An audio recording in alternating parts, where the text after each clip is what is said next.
Bonjour ou bonsoir à tous, selon l'heure à laquelle vous regardez cette vidéo. Donc voilà, je voudrais réagir un petit peu à un article de Mediapart que j'ai vu hier, publié donc le 22 juillet 2013. Cet article parle de l'école 42 de Xavier Niel. Donc je vais pas du tout revenir sur l'article en lui-même qui dit que l'école 42, bon, en gros c'est de la merde, voilà. L'article démonte pas mal l'école et à juste titre. Donc non, moi j'aurais vraiment intéressé une partie de l'article qui mentionne le fait qu'il y ait que des iMac dans l'école. Alors sans être pro évidemment, sans être développeur ou quoi que ce soit, je donne simplement mon avis.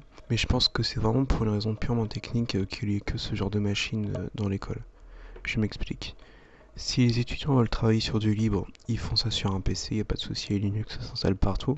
S'ils veulent travailler avec du Windows, ils installent ça sur un PC, bien sûr c'est une licence payante cette fois-ci. Et s'ils veulent travailler vraiment sur tous les OS, eh bien ils n'ont pas le choix de passer sur un iMac. Pourquoi ? Parce que sur un PC, on peut pas faire grand chose à part installer Windows et une distro de Linux en fait. Donc pour un étudiant qui veut devenir développeur et qui veut connaître tous les systèmes, c'est vraiment pas la solution. Bon, sur le Mac, là, il n'y a pas de souci, on peut faire un triple boot, donc on a un Mac OS X Maverick installé de base, et là on peut librement installer en dual boot Windows avec Bootcamp et puis Linux aussi. Voilà, moi je pense que c'est vraiment une raison purement technique, le choix des iMac, c'est pour apprendre à utiliser tous les systèmes et connaître tous les défauts, toutes les qualités de chaque système.